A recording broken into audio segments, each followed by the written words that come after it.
Jadi kalau misalkan terinjak licin seperti oli, minyak itu tidak tergelincir gitu ya. Dan yang pasti ciri khas safety shoes itu ada besinya di ujung sini.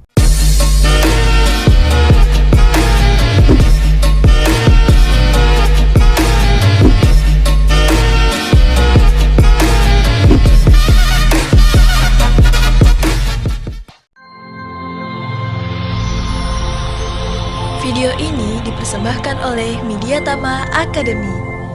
Training ketiga, langsung kerja. Nah, di video sebelumnya kita sudah ngebahas terkait dengan alat pelindung diri berupa safety helmet, ya. Untuk video kali ini kita akan membahas mengenai safety shoes. Nah, safety shoes juga itu sudah diatur di dalam Permenaker 8 tahun 2010 mengenai alat pelindung diri. Nah, kalau teman-teman membaca di regulasi Permenaker 8 2010, jangan lupa teman-teman ngebacanya secara digital melalui aplikasi Mika Pro, cek dan install melalui Play Store ataupun App Store. Masuk ke menu regulasi K3, lalu lanjut Kemnaker, lalu lanjut ada regulasi Permenaker 8 2010. Cari di sana. Ada di bagian lampiran regulasi ini berbunyi, ya, alat pelindung kaki. Fungsinya adalah alat pelindung kaki berfungsi untuk melindungi kaki dari tertimpa atau berbenturan dengan benda-benda berat, tertusuk benda tajam, terkena cairan panas ataupun dingin, uap panas, terpajan suhu yang ekstrim, terkena bahan kimia berbahaya, dan jasad renik tergelincir. Nah, jenis-jenis dari pelindung kaki sendiri disebutkan juga di regulasi ini adalah jenis pelindung kaki berupa sepatu keselamatan pada pekerjaan peleburan, pengecoran logam, industri, konstruksi bangunan, pekerjaan yang berpotensi bahaya peledakan, bahaya listrik, tempat kerja yang basah atau licin, bahan kimia dan jasad renik dan atau bahaya binatang lainnya. Nah, jadi tipsnya bagi teman-teman semua, kalau mau memilih safety shoes, ya, kita simak video ini.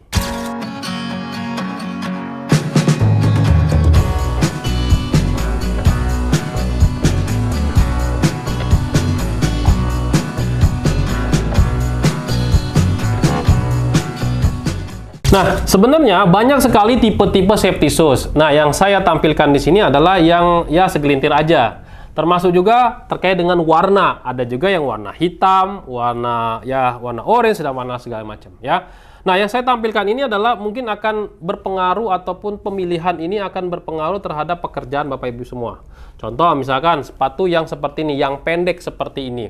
Ini biasanya digunakan untuk tempat-tempat pabrik, ya, bukan konstruksi. Ingat, kenapa? Karena ini ada talinya.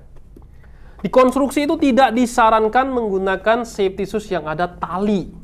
Kenapa Pak Denny? Karena tali ini salah satu penyebab terjadinya kecelakaan. Di konstruksi itu banyak sekali tulangan besi-besi untuk coran-coran gitu ya. Hasil pengecoran itu suka tersangkut teman-teman. Tersangkut, tersandung, kecelakaan. Jadi kalau teman-teman memilih safety shoes, pastikan dulu safety shoes ini diperuntukannya buat di mana. Contoh kayak di pabrik. Nah, pilih juga yang anti slip seperti ini. Jadi kalau misalkan terinjak licin seperti oli, minyak itu tidak tergelincir gitu, ya. Dan yang pasti ciri khas safety shoes itu ada besinya di ujung sini. Nah, ini yang pendek. Ada juga yang setengah tinggi seperti ini. Saya pernah punya cerita waktu saya kerja di kontraktor itu. Ada pekerja request ke saya, Pak, bisa nggak Pak kalau safety shoes itu yang dikasih itu yang berwarna hitam, terus yang pendek aja Pak, nggak usah yang tinggi. Kenapa? Karena kami ini kalau lewat bandara kan diperiksa tuh malu Pak. Ya, bilang kayak gitu. Karena dikonstruksi identik dengan seperti ini teman-teman. Nih, safety shoes yang dikonstruksi identik seperti ini. Kenapa dipilih yang seperti ini? Pertama, tinggi. Karena biasa kalau tempat project itu kan becek gitu kan ya. nggak ada ojek gitu. Maksudnya ya tempat-tempat becek lah, tempat-tempat bertanah kayak gitu. Jadi idealnya seperti ini gitu loh. Jadi nggak ada talinya, langsung masuk aja dan nyaman sekali gitu. Nah, ada request dari pekerja proyek, pekerja harian atau pekerja yang dibawa oleh mandor, request, Pak, saya maunya yang hitam Pak, yang bertali seperti ini. Nggak cocok gitu loh. Ya, jadi teman-teman hati-hati ya kalau ada request seperti itu. Ada juga safety shoes yang seperti ini. Loh, kok ini seperti safety boots ya? Nah, ini teman-teman hati-hati ya. Membedakan antara safety shoes sama safety boots. Kalau safety shoes itu identik sekali dengan ada besinya sini nih, ini besinya nih, ya keras nih. Kalau safety boots itu nggak ada keras-kerasnya di sini, tekan langsung penyek dia. Kapan menggunakan ini Pak? Ya disesuaikan lagi. Kalau memang tempatnya berlumpur yang dalam-dalam gitu ya pakai yang kayak ini. Kalau ini kan masih tetap kemasukan air gitu loh. Ya. Nah, kenapa juga nggak boleh pakai yang bertali kayak gini, Pak? Sama kalau misalkan ini adalah kerjaan di project, gitu ya, teman-teman ya. Kalau kerjaan di project kan kalau tempatnya becek bisa kemasukan air gitu. Jadi pilihlah safety shoes yang sesuai. Ya. Ada juga yang safety shoes yang pakai resleting juga tuh. Nah, itu saya juga nggak saranin. Kenapa? Karena suka kalau udah kena air, kena lumpur, kena tanah, suka berkarat. Jadi tidak disaranin lah kalau yang pakai resleting. Usahain kalau yang seperti ini atau yang pakai tali-tali tapi tidak disarankan untuk untuk yang project. Ada lagi sebenarnya satu lagi ya, safety shoes yang ini saya nggak ada contohnya, berbentuk seperti sepatu cat, sepatu olahraga.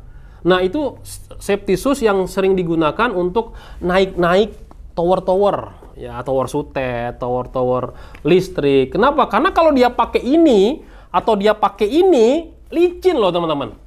Saya kadang melihat ada pekerja pembangunan untuk konstruksi menara, untuk sutet, untuk transmisi listrik, menggunakan safety shoes kayak gini, terus si pekerjanya disuruh naik tower-tower itu. Ini licin bro.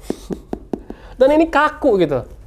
Nah, maka dari itu kalau teman-teman cek di Google juga ada safety shoes yang seperti sepatu cat gitu ya, itu lentur sekali dan bersifat juga seperti isolator.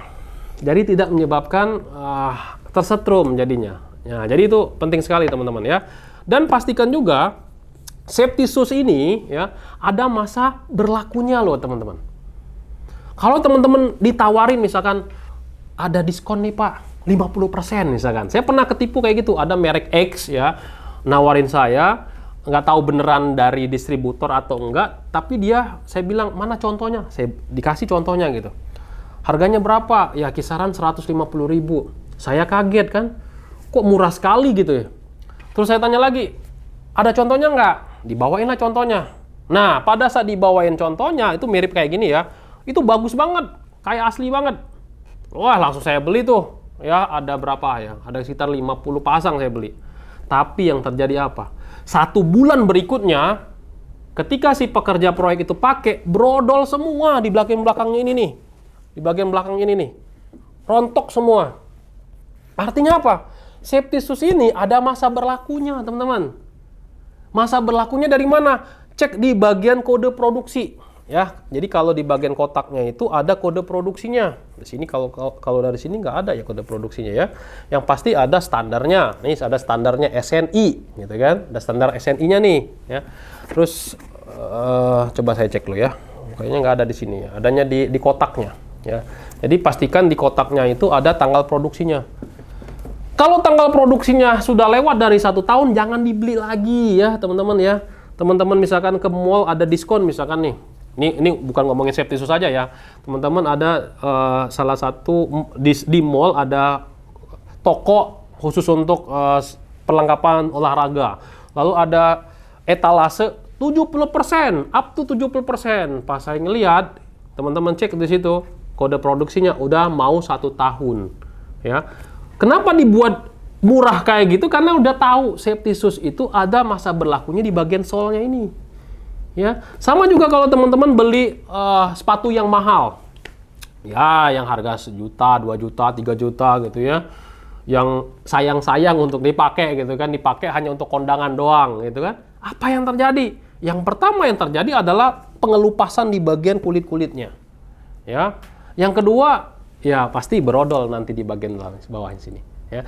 Jadi hati-hati ya teman-teman ya. Jadi jangan tergiur dengan diskon ya, dengan diskon-diskon 70%, 80% gitu, 50%, jangan bangga dapat diskon itu. Kenapa? Karena yang diskon itu adalah barang-barang yang memang mau expired tapi belum expired. Expirednya di mana? Di bagian brodolnya ini. Dan standar dari safety shoes ini ya sudah ada SNI-nya. Jadi teman-teman bisa tanya ke bagian distributornya ya, apakah ada pengujian terhadap sepatu ini. Kalau teman-teman lihat di Facebook, di Instagram, banyak orang yang jualan sepatu, tapi dicek dulu, pernah diuji nggak di laboratorium?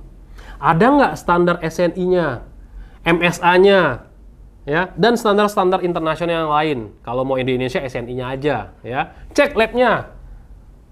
Itu yang teman-teman harus lakukan. Jadi jangan hanya tergiur dari harganya aja. Oh, ini harganya murah Pak, di bawah under 350.000 misalkan kayak gitu. Ya. Jadi kalau hanya procurement hanya berpegangan terhadap harga, susah ya. Jadi itu ya intinya teman-teman ya. Jadi tipsnya adalah pertama kita tentukan dulu ya, identifikasi bahaya dulu. Ini bahayanya apa, risikonya apa? Apakah dia terbentur, ya kan? Terbentur, tersandung, ada lagi tertimpa, baru kita tahu ini APD yang cocok gimana. Atau juga terpapar oleh air, terpapar panas, terpapar apa gitu ya. Ini harus disesuaikan. Lalu kita baru pilih APD-nya. Apakah APD-nya yang harus anti-slip, atau harus yang panjang seperti ini, atau yang diperbolehkan yang bertali, tapi melindungi dari mata kaki. Kalau ini kan mata kakinya masih kelihatan nih. Kalau ini tertutup nih mata kakinya. Ya, karena ini nanti akan berpengaruh terhadap harga. Jadi kalau teman-teman ya, ada juga yang kayak gini lebih mahal daripada kayak gini, ada juga yang kayak gini lebih murah. Jadi tergantung dengan harga, tergantung juga dengan mereknya. Jadi pastikan teman-teman semua, pastikan yang saya sarankan adalah standarnya. Ya, kalau misalkan ada tulisan kayak gini, keselamatan dan kesehatan kerja, wah ini udah keren banget ya teman-teman ya. Jadi pastikan itu. Oke? Itu adalah tips dari saya buat teman-teman semua jika memilih safety shoes yang harus disesuaikan dengan paparan yang diterima oleh si pekerja di tempat kerja. Semoga membantu.